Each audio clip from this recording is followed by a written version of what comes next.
Hello friends, நல்லா இருக்கீங்களா?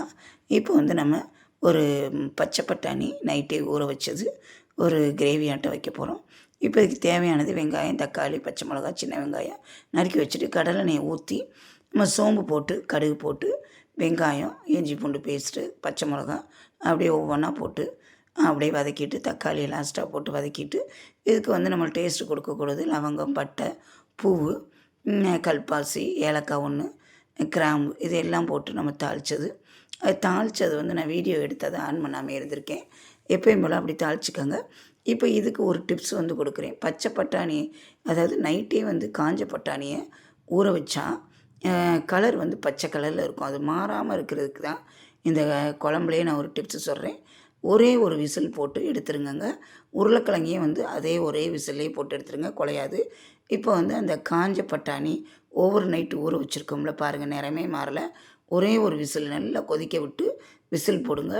ஒரே விசில், 2வது விசில் போட்டிங்கன்னா அப்படியே வந்து குழஞ்சி போயிடும், நிறமும் மாறிடும். அதனால் பட்டாணியை வந்து நம்ம அப்படியே பச்சை பட்டாணி மாதிரி இருக்கிறதுக்கு, சாஃப்ட்னஸ் இருக்கிறதுக்கு ஒரு விசில் மட்டும் விடுங்க. அப்புறம் வந்து நம்ம குழம்பு மிளகாப்பொடி வந்து ஆர்டரின் பேரில் வீட்டு முறைப்படி அரைத்து தரப்படும். நான் ஸ்க்ரீனில் வந்து தரக்கூடிய ஃபோன் நம்பருக்கு காண்டாக்ட் பண்ணுங்கள். ஆரோக்கியமான முறையில் நம்ம ஹோம்மேடு குழம்பு மிளகாப்பொடி அரைத்து தரப்படும். நீங்கள் வந்து கமெண்டில் நம்பரும் கொடுக்கலாம், இல்லாட்டி வந்து எனக்கு வாட்ஸ்அப் வந்து நம்பருக்கு வாட்ஸ்அப் பண்ணலாம், நீங்கள் மெசேஜ் பண்ணலாம்.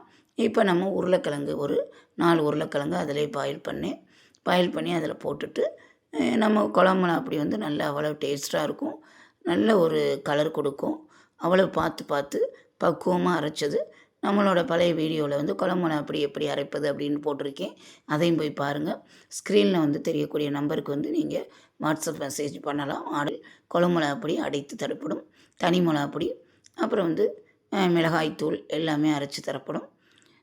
பேக்கிங் வந்து தகுந்த முறையில் தரமான முறையில் பாதுகாப்பாக அனுப்பி வைக்கப்படும். இப்போ வந்து நம்ம குழம்பு வந்து கொட்டி வச்சிட்டோம். நம்ம வந்து எப்பயுமே வந்து அந்த இதில் வந்து தேவையான அளவு வந்து குருமா அப்படின்றது, கறி குருமா, கறி கிரேவி அப்படின்ற மாதிரி நம்ம பட்டாணி அந்த உருளைக்கிழங்கு வச்சு செய்கிறனால உப்பு வந்து கொஞ்சம் மிதமாக போட்டுக்கோங்க, ரொம்ப கக்கும் குருமானாலே.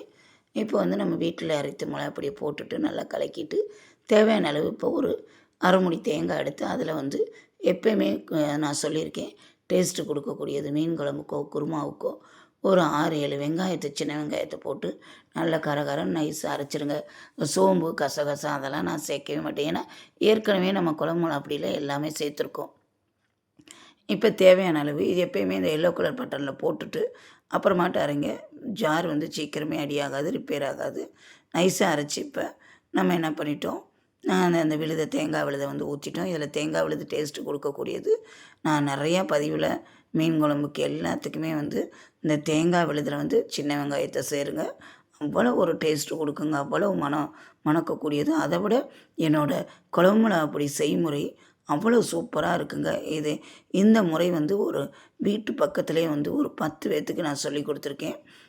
அந்த அளவு மாறாமல் அம்மா சொல்லி கொடுத்த அளவுகள், 1 கிலோவுக்கு எவ்வளவு அரைக்கணும், வறுத்தரைக்கிறது, வறுக்காமல் அரைக்கிறது எல்லாமே பக்குவமாக நான் லாங் வீடியோவில் போட்டிருக்கேன், போய் பாருங்கள். இந்த உருளைக்கிழங்கும் பச்சை பட்டாணி நிறமாறாமல் இருக்கிறதுக்கு தான் இந்த பதிவு. ஒரே விசில் போட்டு எடுத்துருங்க, உருளைக்கிழங்கும் குலையாது. அந்த காஞ்ச பட்டாணி பச்சை கலரில் அப்படியே இருக்குங்க, சூப்பராக க்ரீன், அந்த ஃப்ரெஷ்ஷாக வாங்கி உரிக்கிற மாதிரியே இருக்கும். நீங்கள் இது மாதிரி ட்ரை பண்ணி பாருங்கள், சூப்பராக கறி குழம்பு கூட தோற்று போயிருங்க. இப்போ ஃபைனலாக வந்து நம்ம மல்லித்தூளை தூவி அப்படியே உருளைக்கிழங்கும் அந்த காஞ்ச பட்டாணி ஓவர் நைட்டாக ஊற வச்சு வேக வச்சோம்ல ஒரு விசிலில், சூப்பராக ரெடி ஆயிடுச்சுங்க. கறி குருமா கூட தோற்றுருங்க, அவ்வளோ ஒரு சூப்பராக இருக்குது. மட்டன் சிக்கனை விட நம்ம பிள்ளையை மறந்துடுங்க. இதுக்கு காரணம் என்னோடய குழம்பு மிளகாப்பொடின்னு தான் நான் சொல்லுவேன். பாரம்பரியாக என் பாட்டி, அதுக்கப்புறம் வந்து அம்மா அரைத்த ஒரு பக்குவமான முறை. மறுபடியும் சொல்கிறேன், உங்களுக்கு ஆர்டர் வேணுன்னா குழம்பு மிளகாப்பொடி, மிளகாய்த்தூள், மல்லித்தூள் ஆர்டர் பைரில் செய்து தரப்படும். இப்போ வந்து எப்பயுமே ஒரு குட்டி கிச்சன் டிப்ஸு சொல்லுவேன். எப்பயுமே நம்ம சாதம் குக்கரில் இறக்கி வச்சேன்னா நம்ம சாதத்தை ஹாட் பாக்ஸ்லாம் போட்டு வைப்போம். எப்பயுமே ஹாட் பாக்ஸ் விளக்கி வச்சுருப்போம். அதை எடுத்து நீங்கள் கொஞ்சம் கழுவிட்டு வாஷ் பண்ணிவிட்டு துடைச்சிட்டு போடுங்க.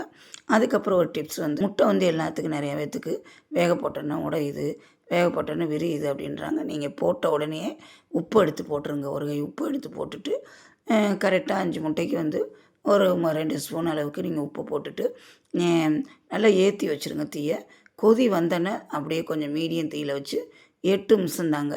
8 நிமிஷத்துலேயும் வேகாட்டினாலும் அந்த கொதி வந்த தண்ணியிலே நம்ம போட்டு வச்சிடணும். எல்லா சாப்பாடெலாம் கட்டின பிறகு லாஸ்ட்டாக நம்ம அந்த தண்ணியில் இருந்தால் நல்லா வெந்துடும். இதாங்க இந்த இன்னைக்கு வந்து என்னோடய பொண்ணுக்கு வந்து டிஃபன் பாக்ஸ் வந்து கொஞ்சம் சாதம், அப்புறம் வந்து ஒரே ஒரு முட்டை, காய் வைக்காட்டி ஒரு முட்டை கொடுத்துருவேன். அந்த காஞ்ச பட்டாணி, அந்த உருளைக்கிழங்கு போட்ட கிரேவியில் கொஞ்சம் அப்படியே தனியாக எடுத்து வச்சு கொடுத்துட்டேன். ஆரோக்கியமானது. அப்புறம் மாம்பழம் சீசனால் இது வந்து நேற்று லஞ்ச் பாக்ஸு. மாம்பழம் சீசனால் மாம்பழம் கட் பண்ணிவிட்டு ஒரு முட்டை, குடமிளகா சாதங்க. இது மாதிரி சிம்பிளான ரெசிபிகள் செஞ்சு நீங்களும் பள்ளி குழந்தைகளுக்கு ஆரோக்கியமான ஒரு உணவு முறையை கொடுங்க. நம்ம பதிவுகளை வந்து தொடர்ந்து பாருங்கள். குட்டி குட்டி டிப்ஸு, கிச்சன் டிப்ஸ் வரும். இந்த பதிவு பிடிச்சிருந்தால் லைக் பண்ணுங்கள், சப்ஸ்கிரைப் பண்ணுங்கள். நன்றி, வணக்கம்.